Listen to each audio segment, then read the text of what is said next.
네, 프로그램 내내 계속 이 얘기가 나오고 있죠. 그리고 오늘 하루 종일 그리고 내일까지 이 얘기는 나올 것 같습니다.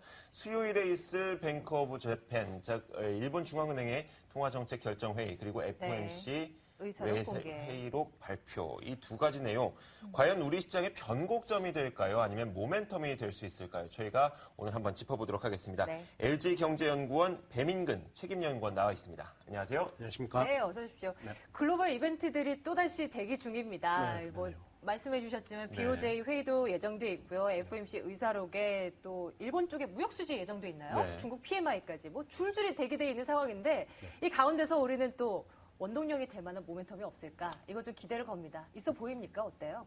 기본적으로 미국과 일본의 중앙은행들의 정책은 사실 정책 기조 자체는 4월, 5월 이렇게 돼서 크게 바뀌는 것 같지는 않습니다. 네. 그러다 보니까 BOJ 같은 경우는 기존의 어떤 완화책을 계속 지속할 것으로 이렇게 보이고 FOMC 쪽에서는 사실 연초부터 그 긴축에 대한 이야기가 조금 나왔기 때문에 시장에 약간의 그 덜컹거림 이런 것들을 주고 있는데 이 부분에 대해서 어떻게 보면 이제 만성이 됐다 이렇게 볼 수 있겠습니다. 오히려 FOMC 쪽에서는 관심이 가는 부분은 미국의 실물 경기에 대한 진단이 어떻게 되는가. 그러니까 경기가 조금 주춤하고 있다라고 하는 것이 좀 명시적으로 표현이 된다면은 이것이 오히려 장에 미치는 좀 부정적인 영향을 미칠 수 있지 않을까 이렇게 생각이 됩니다.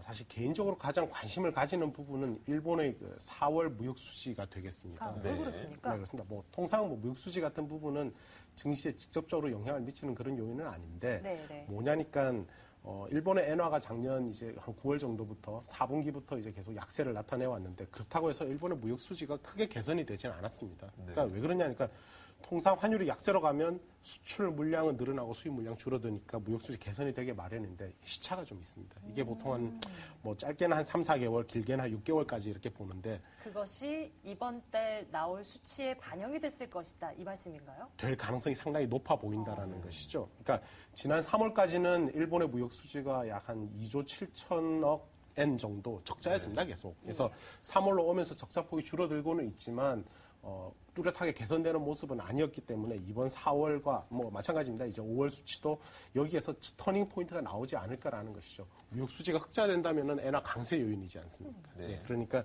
그것이 어떻게 보면은 엔화의 어떤 그 약세, 그동안의 약세 추세에 대해서 조금 속도 조절을 할 수 있는 아주 본격적인 그런 계기가 되지 않나라는 것이고, 물론 그것이 곧바로 엔화 강세를 의미하느냐면 그렇지는 않습니다. 오히려 일본은행 입장에서는 아베노믹스가 안고 있는 좀 불안정성 요인을 좀 딛고 조금 더 안정적인 기반 하에서 엔저 정책을 유도할 수 있는 그런 어떤 기반은 될 수 있겠죠. 그래서 일단 4월 무역 수지가 일본의 4월 무역 수지가 거의 균형으로 가거나 혹은 소폭의 흑자가 나온다 이렇게 된다면은 이것이 오히려 우리 경제나 이런 우리 증시에는 오히려 부정적인 파급 효과를 주지 않을까 생각합니다. 네, 빨리 저희는 4월 무역 수지 좀 개선되라라고 좀 빌어야 될 것 같은데 이렇게 무역 수지가 개선된다면 우리 증시에는 좀 긍정적인 영향을 미치겠지만 반면에 또 제동을 걸 만한 그런 이벤트들도 있을 것 같습니다. 사실 이 FOMC 회의록 결과는 어떻게 보면 최근 이 양적 완화 축소에 대한 의견이 더 늘어나다 보니까 이번 결과가 오히려 우리 시장에 좀 부정적인 영향을 주지 않을까 싶거든요. 제동을 걸 만한 이벤트도 있을 것 같은데요. 조금씩 가닥은 이제 잡아가는 것 같습니다. 그래서 당장 그 연준의 자산 매입 규모를 줄이는 것은 아니지만은 이것이 빠르면 올 연말일 것이다라는 얘기. 그리고 국채와 주택 저당 채권 두 가지가 큰 자산 규모인데 국채를 오히려 먼저 줄일 가능성이 있지 않을까. 올해 내년 그래서 오바마 정부의 어떤 그 연방 재정 적자를 줄이는 작업이 어느 정도 순조롭게 진행이 되고 있기 때문에 이런 부분들이 나올 것 같은데 일단 긴축에 대한 어떤 견해 이런 것들은 계속 지속될 것 같고 다만 아까 말씀드렸던 대로 경기가 좀 둔화되고 있다라고 하는 이런 부분 경기 진단에 관한 부분이 오히려 증시에는 조금 위험 요인으로 다가오지 않나 생각이 됩니다.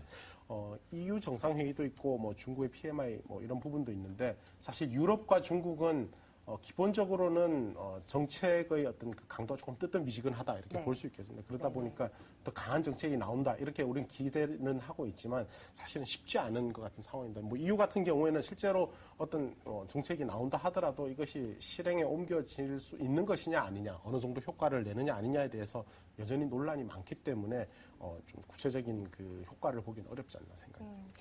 외국인 투자자들이 하루빨리 주식시장에, 국내 주식시장에 돈을 좀 풀어줘야 지수도 네. 올라가고, 종목별 흐름도 이제 탄탄하게 이제 진행이 될 텐데요. 어제 오늘 사긴 삽니다. 근데 규모가 굉장히 작고요. 네, 그렇죠. 그리고 지난주 목요일에 3천억 원 넘게 코스피 시장에서 샀더라고요. 그런 거 보면서 좀 기대를 걸었는데 아직까지는 좀 무리가 있지 않나 이런 생각도 해보게 됩니다. 어떻게 주요 변수를 봤을 때 외국인 투자자들이 본격적으로 빨리 터닝해서 들어오기는 조금은 더 걸리겠다 싶죠? 어떻게 보이십니까? 조금 더 기다려봐야 되지 않을까 생각됩니다. 저는 일단 머릿속에 들어있는 변수는 경기, 수급, 환율 이럴 텐데 경기, 수급은 다른 분도 잘 말씀해 주시겠지만 국내 경기가 기본적으로 정책 효과 이런 거 있다라고 말씀을 드릴 수 있지만 가시화되는 어떤 그런 회복세는 아닌 것 같다라는 거고 수급은 잘 아시는 뱅가드 펀드 이슈가 대체로 5월 늦어도 6월까지 가면서 대충 마무리가 되지 않을까 아직 조금 남았다 이렇게 볼 수 있겠죠. 그러니까 환율에 대해서 조금 더 말씀을 드릴 수 있지 않을까 싶은데 이게 사실은 지난 한 달 혹은 2달 동안 거의 1, 2조 간격으로 아래쪽이다, 위쪽이다 이렇게 상당히 논란이 좀 엇갈렸습니다, 뷰가. 근데 결과적으로 놓고 보니까 현상은 결국 박스권이구나 이렇게 쉽게 말해서. 근데 그럼에도 불구하고 제가 가지고 있는 견해라고 하는 것은 그렇지만 시장의 어떤 근저에 있는 실물 경제 방향은 역시 아래쪽을 봐야 하는 것 아닌가. 물론 이것이 외환시장에 곧바로 다 반영이 되는 것은 아닙니다만은 최근에 일각에서는 올해 경상수지 흑자가 이제 500억 달러에 이를 수도 있다. 사상 최대 규모일 뿐만 아니라 굉장히 큽니다.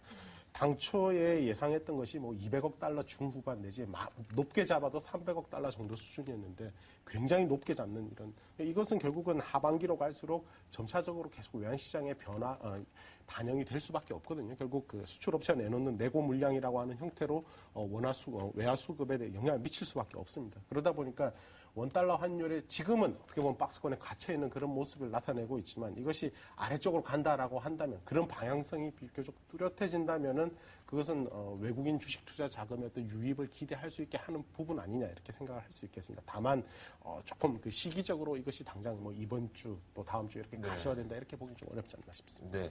지금까지 경기와 수급, 환율 이 세 가지 부분을 다 따로따로 설명을 해봤는데 이 전체가 합쳐진다면 증시에 영향이 되지 않을까 싶습니다. 네. 이것들에 의한 증시 영향은 어떻게 보십니까? 네. 기본적으로 이제 글로벌 증시와 우리 증시가 좀 따로 갔던 그런 측면이 강한 것 같은데요. 네. 지난주 지나면서 사실 분위기는 조금 바뀌는 것 같습니다. 우리 증시에 대한 좀 하향 압력이라 그럴까 이런 부분들이 조금은 줄어드는 그런 모습인데요.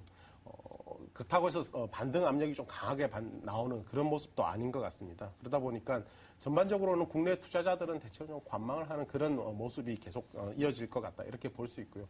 향후에 국내 경기라든지 이런 것들의 회복세가 조금 더 가시화된다면은 결국은 시간이 조금 필요해 보인다라는 것이죠. 예. 시전 전반에 네. 대한 말씀 나눠보고 있습니다. 이렇게 좀 원달러 환율은 하락세를 보이고 있는 상황이고요. 환율에 대한 변동성도 점점 커지고 있는 그런 상황인데 외국인 투자자들이 먼 훗날에 아니면 혹은 가까운 미래에 좀 주식 투자에 이제 유입이 된다면 전략상에 있어서는 좀 대형주 쪽이 더 유리하다고 판단을 해볼 수 있겠습니까? 사실 그 외국인 자금이 들어온다라고 하면은 일단은 기존에 많이 빠졌던 종목 혹은 현재 많이 저평가되어 있던 어떤 그런 업종들은 많이 볼 수가 있을 것 같습니다. 네. 그렇기 때문에 시기적으로는 그렇게 상황상으로는 그렇다라고 이렇게 말씀드릴 수 있겠는데 다만 그런 그 대형주라고 불리는 것들 가운데서 어떤 그 업종별 이슈를 사실 많이 잘 살펴야 되는 부분이 아닌가 싶어요. 네네. 사실은 기본적으로 최근에 엔화 약세뿐만이 아니라 사실 이제 달러가 강세를 나타내는 국면이다. 그래서 외국인들의 어떤 해외 자산에 대한 구매력 이런 것들이 더 커지고 있다라는 건데 그 달러 강세 근저에 본다면은 미국의 에너지 수입이 줄어들고 오히려 에너지를 수출을 하게 되고 또 혹은 미국의 석유 화학 산업이 새롭게 많이 급부상을 하는 이런 그 정황들이 같이 가는 것이죠. 그러다 보니까 그로 인해서 국내 예를 들면 석유 화학 산업이 받게 되는 영향 이것이 플러스인지 마이너스인지 기본적으로 대체 관계다라고 한다면은 마이너스 효과가 오히려 더 크지 않겠습니까? 그렇다면은 향후의 어떤 장기적인 순익 전망이라든지 이런 것에 있어서도 그만큼 좀 부진할 수밖에 없다라는 것이고 유럽 쪽에서의 어떤 경기가 뚜렷하게 살아나지 못한다라고 한다면은 그와 관련된 조선이나 해운 쪽의 전망도 사실 크게 좋기는 어렵지 않나. 오히려 국내에서 최근에 말씀드리고 싶은 건 부동산 쪽이 살아나면서 건설이라든지 이런 쪽 볼 수 있을 것 같습니다. 네, 알겠습니다. LG경제연구원 배민근 책임연구원과 함께했습니다. 감사합니다. 고맙습니다. 감사합니다.